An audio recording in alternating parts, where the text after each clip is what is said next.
And welcome back to Atreyu News. Breaking: California mayor arrested. That's so funny too, just as I'm talking about how California, the state, is a cursed state. And it's no surprise that bad things happen. Because what goes around comes around. What takes place there in a negative fashion will eventually return. Actions always return to the source. That's where the whole idea of karma come up. It's a very real thing. According to reports, former Stockton, California Mayor Anthony Silva has been arrested in San Francisco. Look at this guy. He's like, look at all the money I got. Look at all the money you don't. An arrest warrant was issued for Silva on Thursday on charges of profiteering, embezzlement, misappropriation of public funds, and grand theft, among other charges. He will face the charges in San Joaquin County. Silva left for vacation of the South American country on Wednesday, the day before the arrest warrant was issued.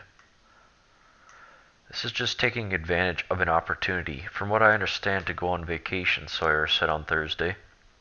The arrest warrant was issued the same day.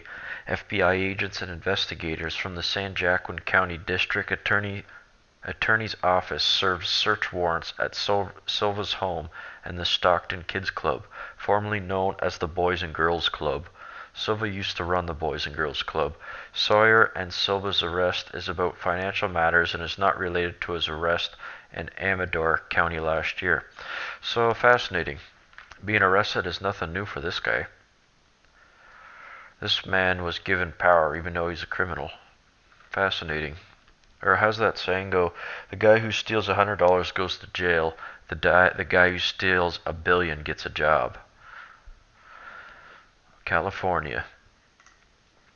State of sin. Shocking. Major nation promotes race war, but it's not what you're expecting. South Africa has promoted a race war by preparing to confiscate the land and property of whites living there. From Zero Hedge, after South Africa's embattled President Jacob Zuma pledged in a surprising address to Parliament 1 month ago to break up white ownership of business and land to reduce inequality. In a State of the Nation address, which was disrupted by a fistfight. Oh, violence in Africa. Nothing new there. It now appears that Zuma's intentions to convert what was until recently Africa's most prosperous economy into a new Zimbabwe were all too real. As the Telegraph reports, the South African president officially called on Parliament to change South Africa's constitution to allow the expropriation of white-owned land without compensation. From what I understand, this has already been happening, particularly in South Africa's white farmer population has been decimated. Half of them have been brutally murdered, and I mean brutally murdered. I've studied the phenomenon all the way back to, say, 2008 is when I started paying attention to it. There is a genocide of the white population taking place. It's like a soft genocide, where there's not like an army of black people going door to door, although that did happen in Haiti. It's more like crime and murder kind of spill into the street, and more whites get killed at the hands of, you guessed it. We need to accept the reality that those who are in Parliament where laws are made, particularly the Black Party, should unite because we need a 2/3 majority to effect changes in the Constitution, he said.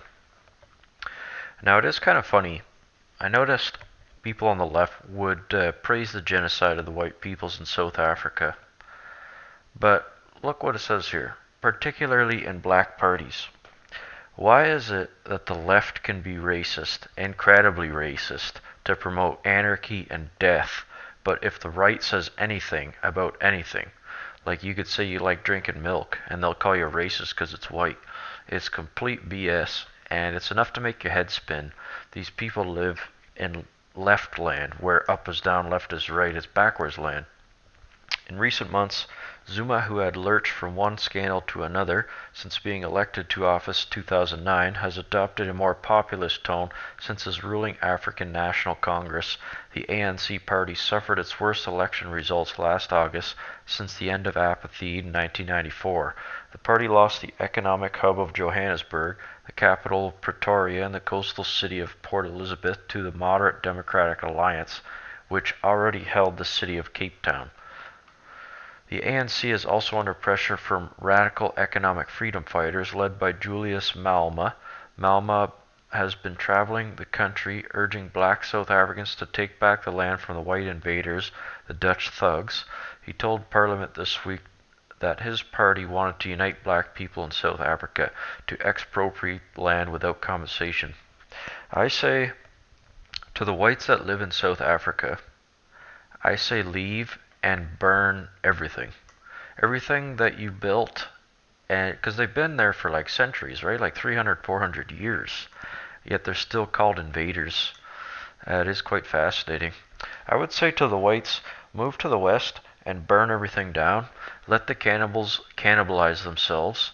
As the crime spills into the street, I wouldn't want to be a part of that anyway. Boom. Hugh Hewitt calls for a special prosecutor to look into Obama. That's a fascinating name.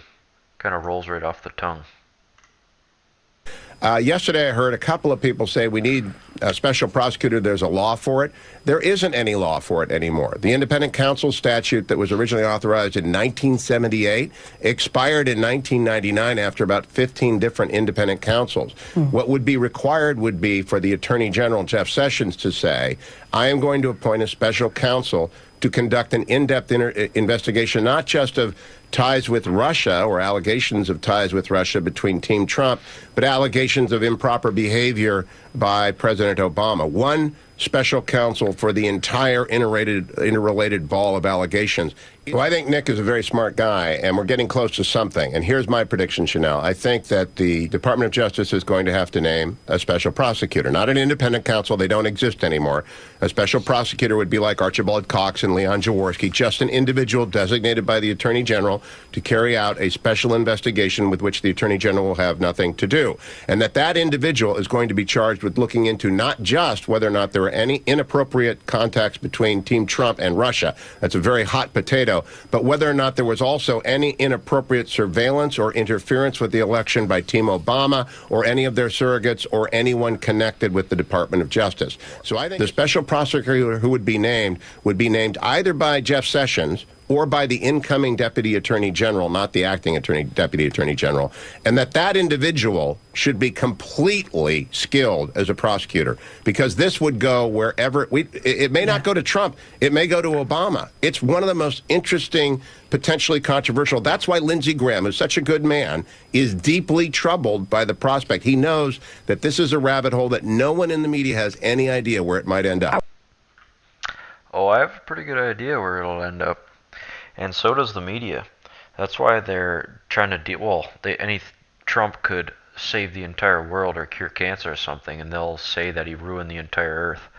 But there's definitely a real reason why all the MSN are demonizing Trump for this wiretap. I'm guessing, like anything else, it's 100% correct. And that'd be really fascinating, and I really look forward to seeing what happens here.